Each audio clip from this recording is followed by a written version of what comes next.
গিন্নি, আমি বেরোচ্ছি। উমা, বেরোচ্ছ মানে? এই সাত সকালে কোথায় যাচ্ছ? রাজকাজে যাচ্ছি গো, রাজকাজে। তাই সাত সকালে কি রাজকাজ আছে শুনি? মহারাজের সঙ্গে প্রাতঃভ্রমণ। এতদিন পর মহারাজ একটা কাজের মতো কাজ করেছেন। আচ্ছা এসো, হ্যাঁ।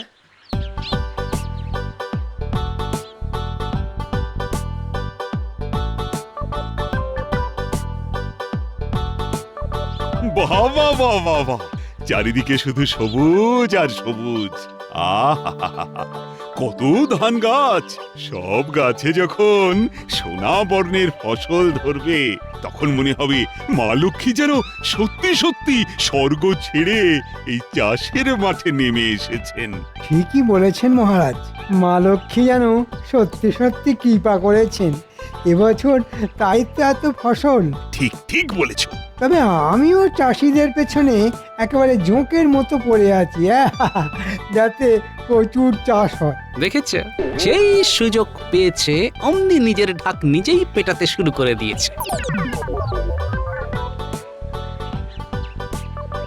আরে এই জমিটা এমন নেড়া হয়ে আছে কেন? আগে মহারাজ, চাষ হয়নি বলে। হ্যাঁ, চাষ হয়নি কেন? কেন চাষ হয়নি কেন? আচ্ছা, এই জমিটা কার? কিছুদিন আগে পর্যন্ত এই 25 বিঘা জমি আপনারই ছিল, কিন্তু কি হলো? কিন্তু বলে থেমে গেলে কেন? বছরখানেক আগে হঠাৎ একদিন গোপালের ওপর বেজায় খুশি হয়ে ওই জমিটা আপনি গোপালের নামে দানপত্র করে দিয়েছেন। ও হ্যাঁ হ্যাঁ হ্যাঁ হ্যাঁ, মনে পড়েছে বটে। কিন্তু গোপাল, তুমি এই জমিতে চাষ করনি কেন? না মানে, কি মানে করছো? জানো না ওটা দু ফসলি জমি? অত বড় একটা জমিতে বছরে দুবার ধান চাষ হলে কত পরিমাণ ধান হতে পারে জানো? আর ওই ধান দিয়ে কত মানুষের মুখের অন্নের যোগান হতে পারে বুঝতে পারছো? আসলে করব করে করা হয়ে ওঠেনি মহারাজ। তবে কথা দিচ্ছি, এবার থেকে ঠিক চাষবাস শুরু করব। তুমি করবে ধান চাষ? হ্যাঁ, তবেই হয়েছে। ওই যে কথায় আছে না, দেখে শুনে হেসে মরি, গামছাও যেতে চায় ধোপাবার। ও কিচ্ছু করবে না মহারাজ, শুধু খাবে আর নাক ডেকে ঘুমোবে। আমি বলতে বাধ্য হচ্ছি মহারাজ, গোপালকে জমি দিয়ে আপনি বাঁদরের গলায় মুক্তোর মালা দান করেছেন। তাই তো দেখছি। মহারাজ, গোপাল আপনার প্রিয় পাত্র বলে ওকে আপনি কত কিছু দেন, কখনো গলার হার, কখনো টাকা, আবার কখনো এত বড় জমি। কিন্তু আমাকে তো কোনোদিন 1 ছটাকও জমি দান করেননি আপনি। তবে এমন একটা জমি পেলে দেখিয়ে দিতাম চাষ করা কাকে বলে। আয়, এমন একটা জমি পেলে চাষ করে দেখিয়ে দিতে পারবে? শুধু দেখানো কি বলছেন, এমন ফসল ফলাবো যে সকলে একেবারে টেরা হয়ে যাবে। এই যে নিজের হাতে চাষ করতে হবে কিন্তু। মহারাজ, আজ আমি মন্ত্রী হলেও আসলে আমি চাষির ছেলে, তাই চাষবাস আমার নখদর্পণে। মহারাজ, আমি শুধু নিজের কেরামতি দেখাবার একটা সুযোগ পেতে চাই। মন্ত্রীর মতিগতি তো ভালো ঠেকছে না। মহারাজের কান ভাঙিয়ে আবার আমার জমিটা হাতিয়ে নেবে না তো? কি মহারাজ, সুযোগ দেবেন? ঠিক আছে, তাই হবে। গোপাল যখন জমি পাওয়ার পরেও এখনো চাষবাস করে উঠতে পারেনি, তখন এই জমি আপাতত তোমাকেই আমি দিলাম। নিজের হাতে ভালো চাষ করে দেখাতে পারলে পাকাপাকি ভাবে এই জমির মালিক হবে তুমি। মহারাজ, না গোপাল, না। এখন আমার মনে হচ্ছে আমি বুঝি সত্যি সত্যি বাঁদরের গলায় মুক্তোর মালা দান করেছিলাম।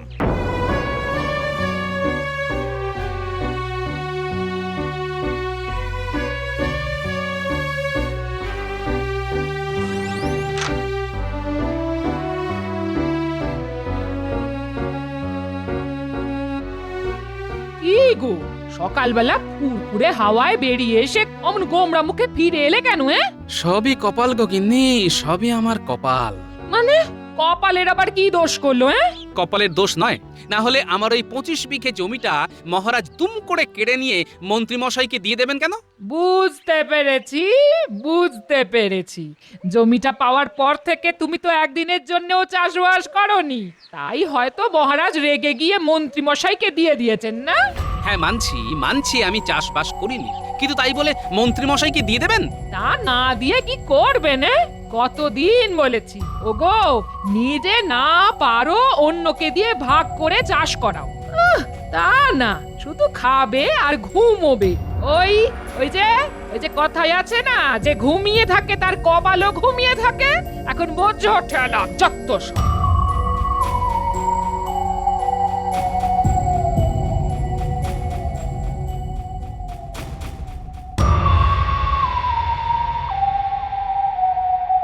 গিন্নি, ও গিন্নি, কোথায় গেলে গো? হারিয়ে যায়নি গো। তুমি আবার হারিয়ে যাবে কেন? আমার কাছ থেকে হারিয়ে যাওয়া কি অতই সোজা নাকি? এই তোমার কথার মাথা মুন্ডু তো কিছুই বুঝতে পারছি না। আরে অত শত বোঝার দরকার কি তোমার? শুধু জেনে রাখো, আজ থেকে 25 বিঘা জমির মালিক হয়েছি আমি। ও মা, কোথায় যাবো গো? কার আবার সর্বনাশ করে জমি হাতালে গো? আবার বাজে কথা। শোনো, বুদ্ধির জোরে গোপালের কাছ থেকে এই জমি আমি কেড়ে নিয়েছি। সরি, গোপালের কাছ থেকে কেড়ে নিয়ে মহারাজ আমায় দিয়ে দিয়েছেন। বলছো কি মহারাজ তোমাকে জমি দান করেছেন? তবে এবার এত চাষ করব যে টাকায় টাকায় আমাদের সংসার ভরে যাবে। আহ আহ আহ, সোনার গয়নায় গা ভরে যাবে তোমার। আহ আহ আহ, সত্যি? সত্যি সত্যি সত্যি। তাহলে তাহলে এটা রাখো। আংটি? এটা কোথা থেকে এলো? সংসার খরচ বাঁচিয়ে বানিয়েছি। তুমি নিজে হাতে চাষ করবে শুনে খুব আনন্দ হলো তো, তাই এটা তোমায় দিলাম। এই দেখবে, আঙুলে পড়ে চাষ করার সময় সূর্যের আলো পড়ে খুব ঝকমক করবে। নাও নাও নাও নাও, এক্ষুনি এক্ষুনি আঙুলে পড়ে ভালো। এই দেখি দেখি দেখি। ঠিক আছে, আমি তাহলে চট করে তোমার জন্য জল খাবারের ব্যবস্থা করি।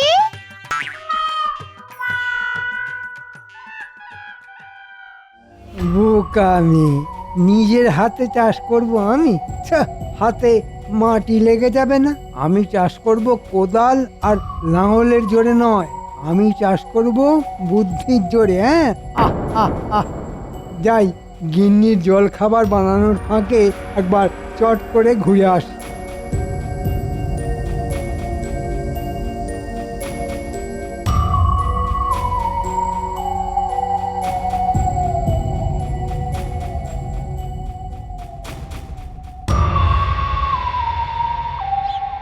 বটা, ওই বটা, বটা। হ্যাঁ রে বাবা, মন্ত্রী মশাই যে।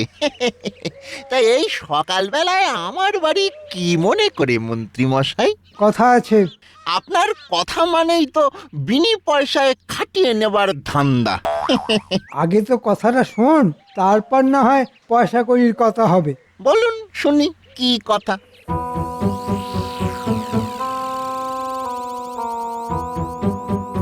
কিরে, করতে পারবি তো? এক হাতে 25 বিঘা ধান জমি চাষ, মানে আচ্ছা, কয়েকজনকে সঙ্গে নিলে হয় না? না না, কাউকে সঙ্গে নেওয়া যাবে না। আর তুইও সব কিছু করবি খুব গোপনে, মানে রাতের বেলা। কারণ মহারাজের হুকুম, আমাকে নিজের হাতে সব জমি চাষ করতে হবে। বাবা, গল্প তো খুব লম্বা দেখছি। ঠিক আছে, করে দেব, তবে পারিশ্রমিক কিছু বেশি লাগবে। হ্যাঁ, আরে দেবো রে বাবা, দেবো। কাজ মিটে গেলে যা চাইবি তাই দেব। তা বললে চলবে না মন্ত্রী মশাই। ভালো মতো অগ্রিম না পেলে তো কাজে হাত দিতে পারবো না। কিন্তু এখন যে সঙ্গে কিছু নেই। তাহলে যেদিন সঙ্গে থাকবে সেদিন না হয় কাজ শুরু করব। বড্ড জেদি তুই। ঠিক আছে, এখন অগ্রিম হিসেবে এই সোনার আংটিটা রাখ। কাজ শেষ হয়ে গেলে সব টাকা মিটিয়ে দেব, আর তখন এই আংটিটা ফিরিয়ে নিয়ে যাব। বাবা, কি সুন্দর আংটি। এবার চটপট করে কাজটা সেরে ফেলবি, আমি চলি রে। সোনার আংটির লোভে কাজটা তো নিয়ে নিলাম, কিন্তু চাষের কাজ তো কোনোদিন করিনি।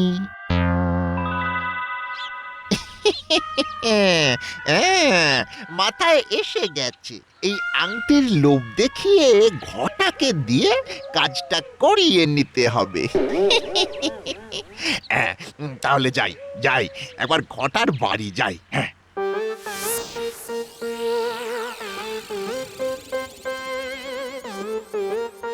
কি বলছিস রে ভাই? সব কিছু আমাকে ওই একলা হাতে করতে হবে? হ্যাঁ, তোকেই করতে হবে।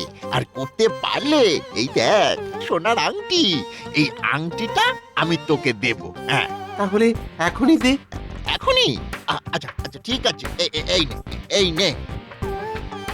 এবার দেখবি, এবার দেখবি কেমন ওই তরতর তরতর করে কাজ এগোয়। তুই তো জানিস না, কাজ হয়ে যাবার পর মন্ত্রী মশাই তোর আঙ্গুল থেকে এই আংটি খুলে নেবে। তখন তুই চুষবি আঙ্গুল আর আমি গুনবো টাকা।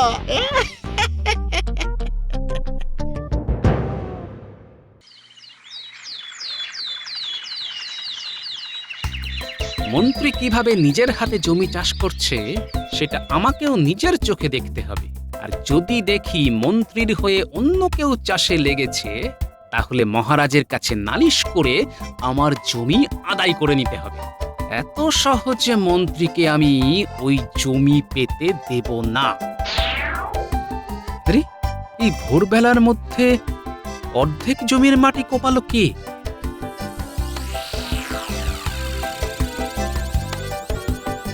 তাহলে কি রাতের বেলা মন্ত্রীমশাই অন্য কাউকে দিয়ে জমির মাটি কুপিয়ে নিয়েছে?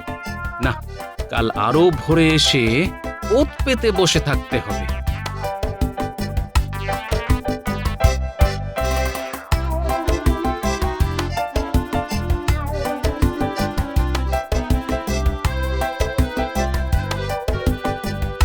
কি গো, আজও সাত সকালে ঘুম থেকে উঠে কোথায় যাওয়া হয়েছিল শুনি?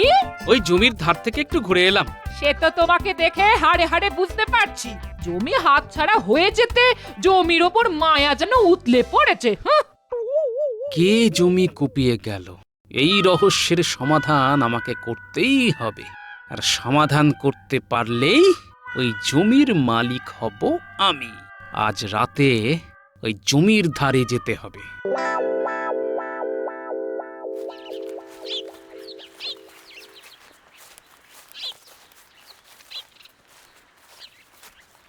ঘটা, ঘটা, আরে এই ঘটা। বল। দিন দুপুরে ঘুমোচ্ছিলি নাকি? বারে, সারা রাত জেগে মাটি কুপিয়েছি। দিনের বেলা না ঘুমালে চলে? হ্যাঁ, আসার পথে জমির ধার দিয়ে ঘুরে এলাম। এ অর্ধেক মাটি তো কুপিয়ে ফেলেছিস দেখলাম। ভালো ভালো, খুব ভালো, খুব খুব ভালো। সারা রাত কোদাল চালিয়ে হাতের কি অবস্থা হয়েছে দেখ। হাত জুড়ে ওই ফোসকা, দেখ দেখ। হ্যাঁ, তাই তো। এই তোর আঙ্গুল থেকে আংটি কোথায় গেল রে? তাই তো। হ্যাঁ, আমার আঙুল থেকে আংটি কোথায় গেল? কোথায় গেল সেটা তুই বলবি রে গর্ধ। নিশ্চয়ই আঙ্গুলে আংটি পরে কোদাল চালিয়েছিলিস। হ্যাঁ, সে তো চালিয়েছি। ব্যাস, তাহলে তো যা সর্বনাশ হওয়ার হয়ে গেছে। মানে? মানে মানে কোদাল চালানোর সময় আঙ্গুল থেকে আংটি খুলে টুপ করে জমিতে পড়ে গেছে। তাহলে কি হবে? কি আর হবে, আংটি না পেলে মন্ত্রী মশাই যে আমার মুন্ডু কচকচ করে চিবিয়ে খাবে রে হতভাগা। হায় হায় হায় রে, কি সর্বনাশ করলি রে তুই, কি সর্বনাশ করলি। তাহলে চল এক্ষুনি গিয়ে খুঁজে আনি। খেপেছিস? এখন এই জমিতে গেলে কেউ যদি আমাদেরকে দেখে ফেলে, তাহলে তো সকলে জেনে যাবে যে মন্ত্রী মশাইয়ের বদলে আমরাই ওই জমি চাষ করছি। তখন তো আরেক কেলেঙ্কারি হবে। তাহলে কি করবি? রাতের অন্ধকারে গিয়ে খুঁজতে হবে, বুঝলি? হ্যাঁ, ঠিক বলেছিস।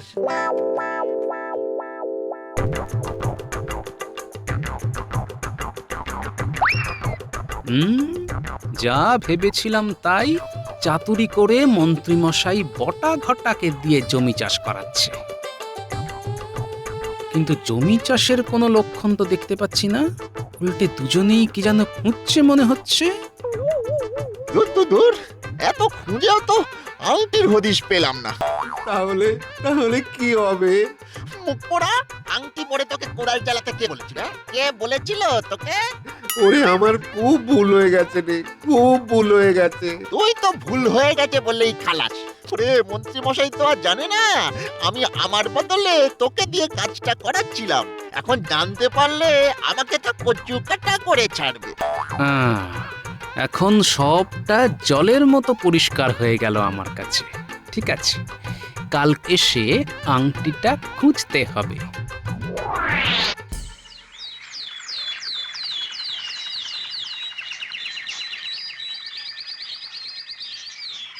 বলছি, কাল রাতে যখন মাংসের ঝোল মেখে ভাত খাচ্ছিলে না, তখন তোমার আঙুলে আংটিটা তো দেখলাম না। তুমি বুঝি খুলে রেখেছো? ইয়ে মানে হ্যাঁ হ্যাঁ হ্যাঁ। তাহলে একবার ওটা আমায় দাও তো। কেন দিয়ে আবার চেয়ে নিচ্ছ কেন? ওটা একবার শ্যাকরের কাছে দিয়ে গিয়ে ভালো করে পালিশ করিয়ে আনবো। এই যে পেয়েছে। আচ্ছা, নতুন আংটির আবার পালিশের কি দরকার? দরকার আছে বই কি, শ্যাকরা বলেছিল ওদিন পরার পর পালিশ করিয়ে নিলে জেলা আরো খুলবে। এই দাও দাও দাও, ওটা আমি শ্যাকরার কাছে নিয়ে যাব। কি হলো, দাও। এখন কি করে বলি যে ওটা আমি বটাকে দিয়ে দিয়েছি? কি গো, চুপ করে আছো কেন? দাও, না হলে এই বলছি আমি কিন্তু কেঁদে কেটে অনর্থ বাঁধাবো।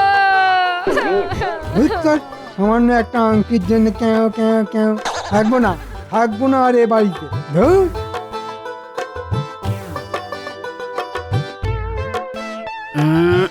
দেখি দেখি, আংটিটা একবার খুঁজে পেলে মন্ত্রীকে বুঝিয়ে দেব মহারাজকে ভুজুং দিয়ে আমার জমি কেড়ে নেওয়ার ফল।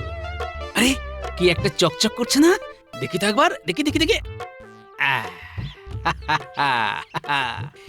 এটা তো একটা আংটি। এটাই তাহলে কাল রাতে বটা ঘটা খুঁজে মরছিল। রাতের অন্ধকারে ওরা খুঁজে না পেলেও দিনের আলোয় আমি এটা ঠিক খুঁজে পেয়েছি। মন্ত্রী মশাই, এবার দেখবে আমার খেল।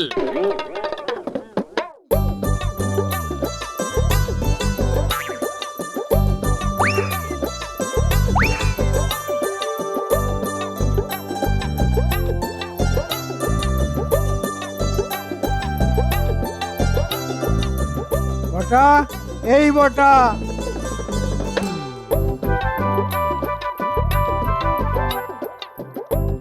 মন্ত্রী মশাই আবার আংটি নিতে এলো না তো? হ্যাঁ বলুন। আংটিটা দে। এই রে খেয়েছে, যা ভেবেছিলাম তাই হলো। আহ, আগে আগে আংটি নেই, নেই মানে? হারিয়ে গেছে। হারিয়ে গেছে মানে? কি করে হারালো? আমি হারাইনি, ঘটা ঘটা হারিয়ে ফেলেছে। ঘটা হারিয়ে ফেলেছে? ঘটার কাছে এই আংটি গেল কি করে?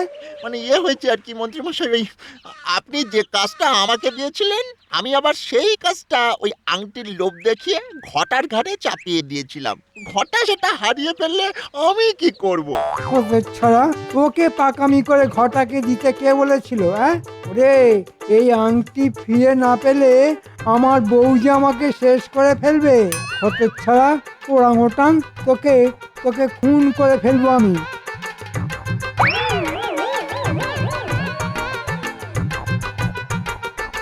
বাবা, পুরো গল্পটা তাহলে এই।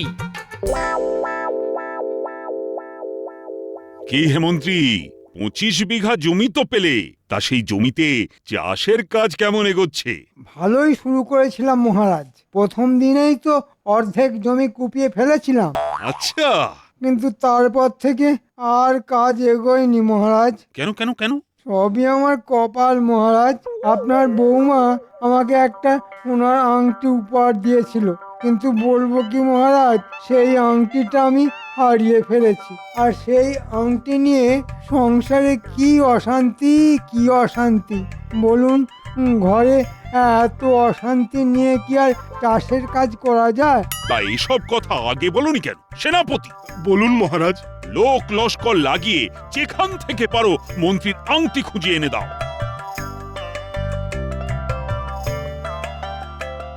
আচ্ছা মন্ত্রী মশাই, এটাই কি সেই আংটি? হ্যাঁ হ্যাঁ, এটাই তো সেই আংটি। দাও দাও, ওটা আমাকে দাও। হুম, এভাবে তো আপনার হাতে দিতে পারবো না। আমি নিজে আপনার বাড়ি গিয়ে বৌঠানকে দেখাবো এই আংটি। তিনি যদি শনাক্ত করেন তাহলেই এই আংটি আমি তার হাতে দেব, আর সেই সাথে বলে আসবো মাঝারি মাপের একটা গল্প। গল্প? হ্যাঁ মহারাজ, আমার কাছ থেকে জমি কেড়ে নিয়ে আপনি তো মন্ত্রী মশাইকে দিয়ে দিলেন। হ্যাঁ দিয়ে দিলাম, আর সেই সাথে শর্ত দিলাম যে নিজের হাতে ওই জমি চাষ করতে হবে। মন্ত্রী মশাই সুখী মানুষ, জমি চাষ কি আর ওনার দ্বারা হয়? তাই উনি এই সোনার আংটির লোভ দেখিয়ে কাজটা দিয়ে দিলেন বটাকে। বটা আবার আরো এক কাঠি বাড়া, সেও আবার সোনার আংটির লোভ দেখিয়ে কাজটা দিয়ে দিল ঘটাকে। ঘটা কি? বোকা ঘটা আঙুলে আংটি পরে জমি চাষ করতে গেল, আর অসাবধানে আঙুল গলে আংটি পড়ে গেল মাটিতে। সেখান থেকে আমার হাতে। মন্ত্রী, গোপাল যা বলছে তা সব সত্যি? না মানে, চোপড়াও জোচ্চোর। আমি তোমাকে নিজের হাতে জমি চাষ করতে বলেছিলাম, কিন্তু কিন্তু তুমি তা না করে, মানে আমার সঙ্গে ছলনা করে অন্যের ঘাড়ে দায় চাপিয়েছিলে। এবারের মতো ক্ষমা করে দিন মহারাজ, এবারের মতো ক্ষমা করে দিন। না না না না না, তোমার মতো চোচ্চোরকে কোনো ক্ষমা নয়। ওই জমি তোমার কাছ থেকে কেড়ে নিয়ে আবার আমি গোপালকে দিয়ে দিলাম। জমি গেলে যাক, কিন্তু সংসারের শান্তিটা অন্তত থাকুক। ও ভাই গোপাল, আংটিটা আমায় দিয়ে দাও, না হলে যে তোমার বউঠান আমায় চিবিয়ে খাবে। যদি না দিই? না বলো না ভাই। ওরে বাবা, বাঘে খাওয়া তো সহ্য করা যায়, কিন্তু বউয়ের চিবিয়ে খাওয়া যে সহ্য করতে পারবো না ভাই। দাও না ভাই, দাও না।